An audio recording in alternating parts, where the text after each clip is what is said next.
Hello friends, welcome back to my channel Annu tutorials. Friends, आज के video में आप लोग सीखेंगे खुद की बॉडी का मेजरमेंट किस तरीके से लेते हैं।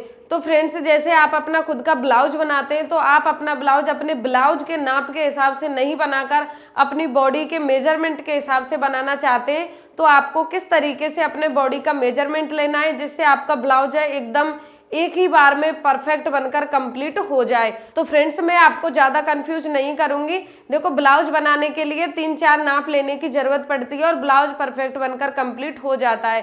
तो कभी कभी क्या है, कुछ लोग हैं वो सभी जगह से नाप लेके बता देते हैं और आप जैसे ब्लाउज की कटिंग करते हैं तो कंफ्यूज हो जाते हैं कि हमको कहाँ से कितना नाप रखना है और कितना नहीं रखना है जिससे आपका ब्लाउज एकदम परफेक्ट बनकर कंप्लीट हो जाए। तो फ्रेंड्स, आइए वीडियो को शुरू कर लेते हैं। तो फ्रेंड्स, ब्लाउज बनाने के लिए सबसे पहले ब्लाउज की लंबाई का नाप लेना बहुत ज्यादा जरूरी है। तो फ्रेंड्स, ब्लाउज की लंबाई अक्सर करके बैक साइड से लेते हैं क्योंकि सामने से ब्लाउज की लंबाई सही से नहीं ली जाती है। तो देखो, ये तो आपको पता ही होगा कि आप अपने ब्लाउज पहले भी बना चुके होंगे कि आपके हाइट के हिसाब से आपको कितनी लंबाई का ब्लाउज फिट आता है। अगर आपकी हाइट कम है तो आप 12-12.5 इंच की लंबाई रख ले, और अगर आपकी हाइट मीडियम साइज की है तो आपको 13 इंच, 13.5 इंच, और आपकी बहुत ही ज़्यादा हाइट है तो आप 14 इंच लंबाई का ब्लाउज भी अपने लिए बना सकते हैं। पर फिर भी मैं आपके लिए नाप लेकर बता देती हूँ। तो देखो, आपको इस तरीके से इंची टेप को रखना है। देखो, इस साइड में ये बड़े वाले नंबर लिखे हुए हैं 1 2 3 4। आपको जितनी भी लंबाई का ब्लाउज रखना है आपको इंची टेप को इस तरीके से पकड़ना है, इस तरीके से, और इंची टेप को आपको सीधा ही पकड़ना है। तो फ्रेंड्स, इस तरीके से आपको इंची टेप को रखना है और गर्दन को इस तरीके से आपको पीछे की तरफ नहीं झुकाते हुए आपको हल्की सी सामने की तरफ गर्दन को झुकाना है। और आप जितनी लंबाई का ब्लाउज अपना रखना चाहते हैं, 13-14 आपकी लंबाई देखो कहाँ पर आ रही है। मैं यहाँ तक की लंबाई का अपना ब्लाउज बनाऊंगी। तो देखो ये कितनी आ रही है, अभी मैं आपके लिए दिखा देती हूँ। तो देखो, यहीं पर मैंने उंगली को रख लिया था तो ये ब्लाउज की लंबाई आई है मेरी 13 इंच। तो आपकी जितनी भी लंबाई निकल के आती है आप उसको एक कॉपी में नोट कर लें जिससे आप ब्लाउज कटिंग करते समय आपको हेल्प हो जाएगी। और देखो, फिर आपको नाप लेना है। इस तरीके से आप इंची टेप को पकड़ेंगे, सीधा ही आपको इंची टेप को पकड़ना है और यहाँ पे आपको इंची टेप को रखना है इस तरीके से। तो देखो, इंची टेप को आपको ज़्यादा इस तरीके से टाइट भी नहीं खींचना है और ज़्यादा ऐसे लूज भी नहीं रखना है। मैं आपके लिए ये बता रही हूँ, अगर आप मेरे तरीके से नाप लोगे तो आपका ब्लाउज एकदम परफेक्ट बनेगा एक ही बार में। तो देखो, आपको इंची टेप को इस तरीके से पकड़ना है, इस तरीके से। तो देखो, यहाँ पे ये आ रहा है 35 इंच, तो आपको इसे नोट करके रखना है। और फिर आपको नाप लेना है ब्लाउज की पेटी का।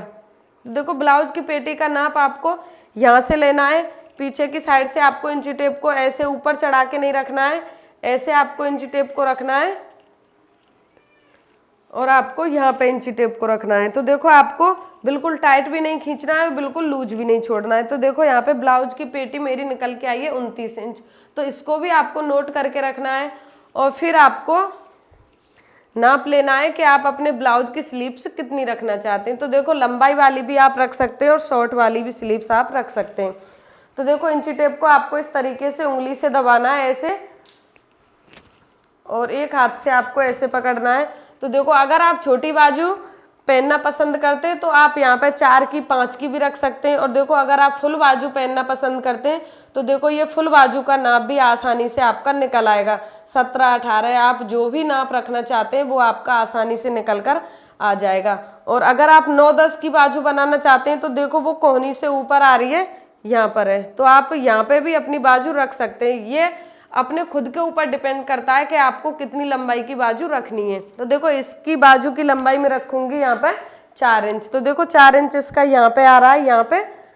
और फिर इसकी मोहरी का नाप लेना है। तो आपको हाथ को इस तरीके से करना, जहाँ पे आपका 4 इंच आया है आप वहाँ पे इंची टेप को रख लें और इस तरीके से इंची टेप को नीचे की तरफ दबाते हुए आप इसकी मोहरी का नाप निकाल लें। तो देखो, यहाँ पे ये 11 इंच आ रहा है, तो मोहरी का नाप निकल कर आ गया 11 इंच। तो फ्रेंड्स, अब मैं आपके लिए बता देती हूँ, सबसे ज़्यादा प्रॉब्लम होती है कि हमें ब्लाउज का शोल्डर कितना रखना है। तो देखो, ये इसके बारे में भी मैं आपके लिए बता देती हूँ। अगर आप चाहें तो अपना नाप भी ऐसे ले सकते हैं। तो आपको ऐसे इंची टेप को रखना है यहाँ पर और दूसरे शोल्डर तक लेके जाना है। तो देखो, यहाँ पे ये आपको आसानी से आपका शोल्डर निकल के आ गया। और फिर आप इसको देख लें और इसको नोट कर लें। तो देखो, ये कितना आया है, 15 इंच। तो अगर चाहे तो अपने शोल्डर का नाप ले सकते हैं, और अगर आप नहीं भी लेना चाहते हैं तो आप अपने हिसाब से शोल्डर का नाप भी रख सकते हैं। तो देखो, ब्लाउज बनाते समय ये छोटी छोटी बातें तो आपको आसानी से आ जानी चाहिए कि आप 1-2 ब्लाउज बनाएंगे तो ये अपनी समझ में अच्छे तरीके से आ जाएंगे कि हर ब्लाउज में शोल्डर का नाप लेना जरूरी नहीं है। अगर आपको ब्लाउज कटिंग करते समय प्रॉब्लम होती है तो आप अपने शोल्डर का नाप ले, और अगर आप अपने हिसाब से अंदाज से ही अपने शोल्डर का नाप रख लेते हैं तो शोल्डर का नाप लेने की जरूरत नहीं है। तो फ्रेंड्स, आपको मेरा वीडियो कैसा लगा? अगर आपको मेरा वीडियो पसंद आया तो आप वीडियो को लाइक करें, और आप मेरे चैनल पर नए हैं तो चैनल को सब्सक्राइब जरूर कर लें, जिससे आपके लिए मेरी सिलाई से जुड़ी हुई नई नई वीडियो देखने के लिए मिल सकें और आप नई नई चीज सीख सकें। तो फ्रेंड्स, मिलते हैं एक और नए वीडियो के साथ, तब तक के लिए बाय बाय।